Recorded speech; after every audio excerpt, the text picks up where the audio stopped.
Vipassana means to see it as it is, not as you would like it to be. Acceptance. Being at peace with something means not being at war with something, not fighting against something. And when you're fighting with reality, it's because you're trying to impose your will on reality. You refuse to accept that this is the way it is. And you're basically just this bull in a cage. It's just trying to bash its way and force itself. And the harsh truth is you're just gonna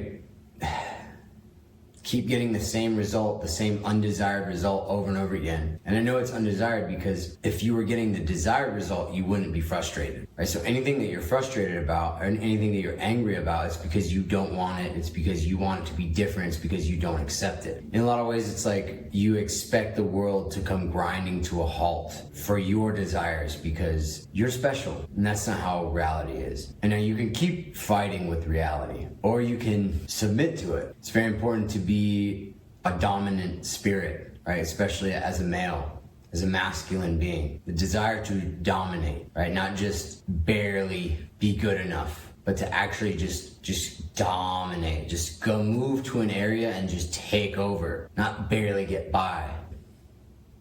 But when it comes to God, you try to dominate God, you'll never win. So the more I try to impose my will, the more I get bit, the more we get bit. This also intertwines with the idea of non-doership, of being in flow state. Being in a flow state means you're just vibing. Everything's easy and you're basically just channeling source. That's what non-doership is. It's not like you're not doing stuff. It's just that it feels effortless because it doesn't feel like you're doing it. You're just doing the will of God. And whenever you try to impose your will, that's doership, that's effort, that's you going against the grain.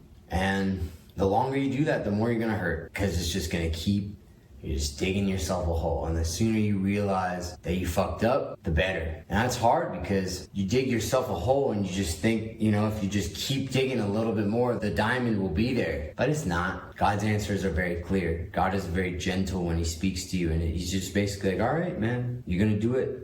I can't stop you. You have free will, but you know what the reaction's gonna be. See it as it is, not as you would like it to be. Accept what is. Meditation is a tuning fork. You tune yourself to the frequency of Om. That's really what it is. You tune yourself to the natural frequency of life. And I don't Om necessarily, very rarely when I'm meditating on my own do I Om. But it just tunes you in. Prayer is devotion, right? Meditation is not the same as prayer. All right, prayer is talking to God, asking God most of us ask God how we can get what we want, but he'll always take you to the real question if you listen well enough and if you do the math, which is how best can I serve you today? All right, those are the same things, okay? And that is a devotion, right? It's a devotion.